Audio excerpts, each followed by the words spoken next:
You hear that sound, that siren going off, breaking news in the morning combat newsroom. And yes, September 17th, the trilogy is on in the sport of boxing. Only this time, Canelo Triple G, we got a little wrinkle. All four belts at 168 pounds on the line. It's going to go down in Las Vegas. Mexican Independence Day weekend, the normal stopping ground twice a year for Canelo Alvarez in Las Vegas for the two big holidays. But this time around, everything just sort of feels different right here.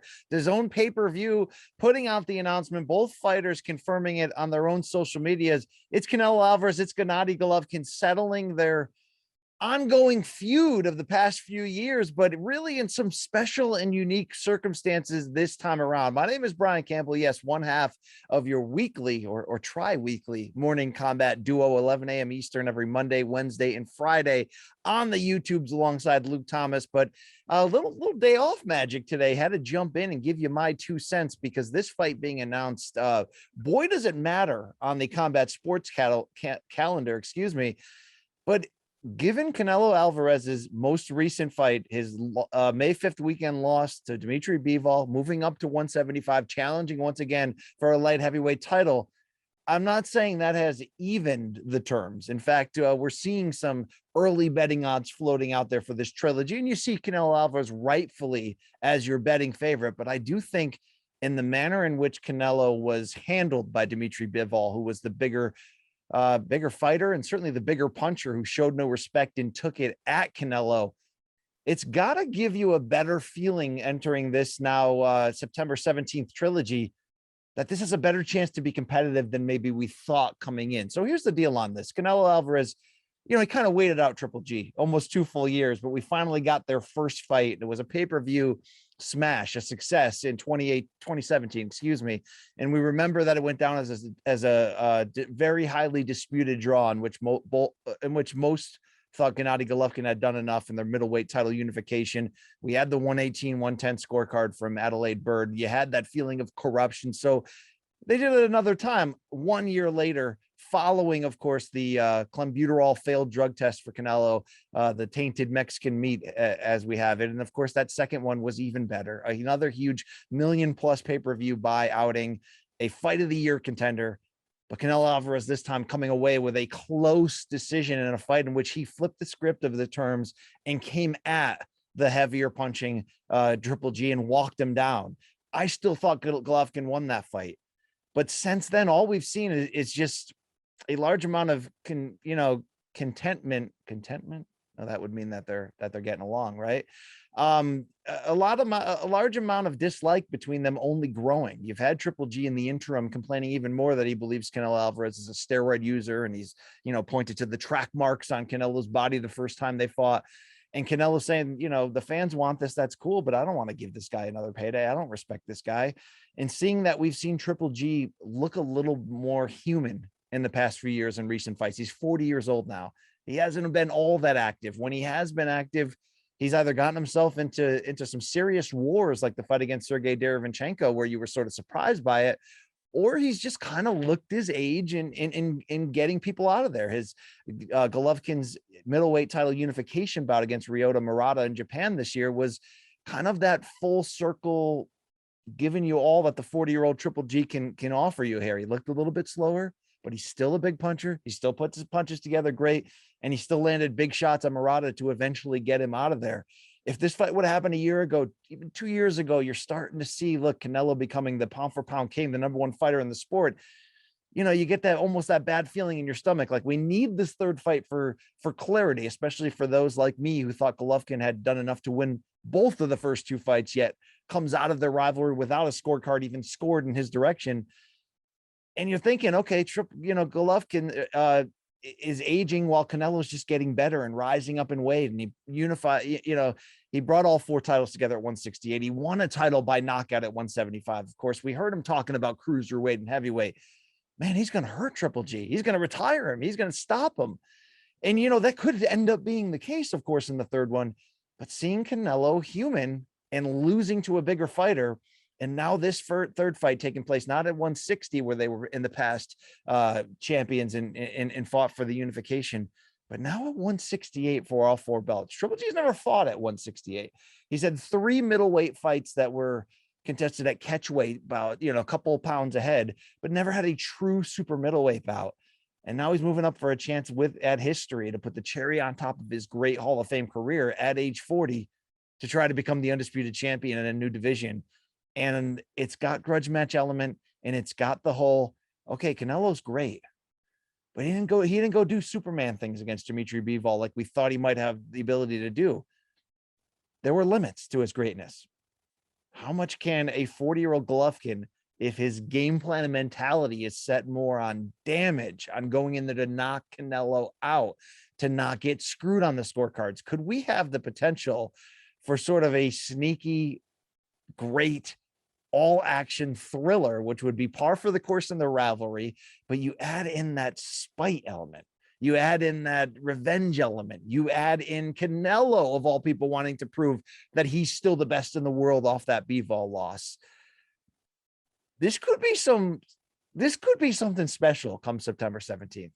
You think of the last great rivalry that has had this level of top pound for pound fighters involved in it, but also that same spite between the fighters, that same feeling like one fighter had gotten the raw deal consistently. And that, of course, would be the Manny Pacquiao Juan Manuel Marquez rivalry, which is the greatest rivalry of this modern era. They fought 4 times. Marquez thought he got screwed every step of the way, from the draw to the 2 close losses in fights 2 and 3 to Pacquiao. So he took the matter into his own hands and ended it. Can Triple G do that? I don't know. I wouldn't bet for it necessarily, but even with Triple G slowing down, he's still got one of the best chins in modern boxing history. He's still got big power, and he still has at his core the only game outside of Bivol that has, outside of Floyd, that has given Canelo not only problems, but consistent problems. And that game for Triple G is the ability to work behind the big jab, the ability to use technique and pressure to get inside without leaving himself too open recklessly, and that ability to stand and trade and give as good as he's gotten. Now, Triple G's hand speed has certainly decayed over the years, but this is going to be something fun. I'm glad to see Canelo do it in the end, because this is a fight that he never really wanted or needed, and certainly didn't want to reward Triple G for the way he acted in his comments toward Canelo, whether he's right or wrong. But Canelo knows how much the audience has wanted this, how much DAZN essentially built their entire financial foundational model upon the idea of getting these 2 guys together after signing both to giant record-setting deals. And of course, Canelo's expired, but now he's back working with Eddie Hearn and seems happy under the DAZN banner. This fight feels huge again. And it's funny how it took kind of a Canelo loss to make this in our eyes a little bit more potentially competitive in how we think about it. I think either way, even if Canelo does break through and stop him in this 3rd one, it will be very competitive. It will be all action. It will be high drama, high theater, high violence. This is going to be something spectacular, because if you're Triple G, excuse me, you're 40 and you got nothing to lose. The only time we've ever seen you lose was to Canelo. You felt you got robbed in both. Talk about a chance to go out. If this is the last big one for Triple G, go out on his own terms. A chance to do what Marquez did. The only fight Marquez won in that Pacquiao rivalry was the 4th one, and he did it by vicious knockout. And he walked away from the sport soon after, and basically said, yeah, I could go a 5th time with Manny, but I know who won this rivalry. It was me. Canelo's got that same chance to lose that 3rd one potentially and have Triple G feel in the same way. But boxing needs its biggest stars, especially those with history with each other, to fight one another, and often fight one another multiple times to make these special days at the office matter. I think September 17th in Las Vegas, Mexican Independence Day weekend, I think it's going to be that. And I think it's going to be very special. And, we got to Mayweather Pacquiao during that 5.5-year courting, despite Pacquiao losing to Tim Bradley, despite Pacquiao getting knocked cold by Marquez, yet he worked his way back. Triple G hasn't completely worked his way back. And, he's fallen out of many people's pound for pound list, I think rightfully so, but we've still only seen him lose to Canelo. We still see that the power is still there. We still see the intention to go after it is still there. Can he bite down and make this third one as great a modern classic as the first two fights were?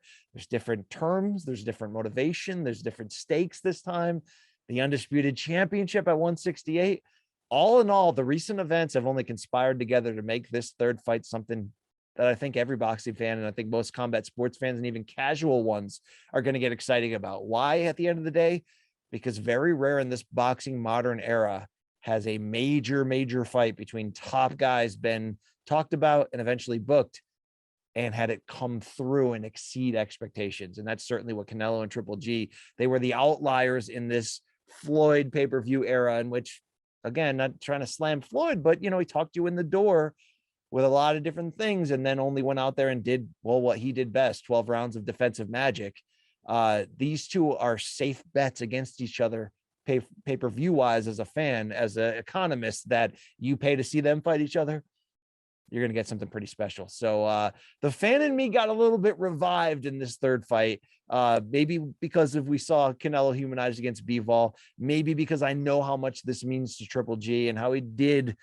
I don't know, was it a raw deal how he got treated in the first two fights against Canelo, or was it, bad luck in some cases, the judges preferring someone else's style? Hey, either way, Triple G's got one more chance to turn that narrative around. I'm fired up. September 17th. So another something to get excited about on the boxing calendar for this year. Yes, last year, as we know, was fantastic. This year's one thriller after another. And to see Canelo say, I'm also going to fight Bivol again. Let me get this Triple G fight out of the way, but I'm also going to fight Bivol again. He can have his cake and eat it too, and so can we as fans. So this is a good time. It's a good time. This is good news, and let's get ready for it. September 17th, Las Vegas. It's Triple G. It's Canelo. It's part 3. Storylines are thick. Let's enjoy them. Let's get there. Let's build to it. This is Brian Campbell, Morning Combat. You can check us out every Monday, Wednesday, Friday, 11 a.m. Eastern. Luke Thomas and myself. Nobody does it better. Nobody. 2 words. We out.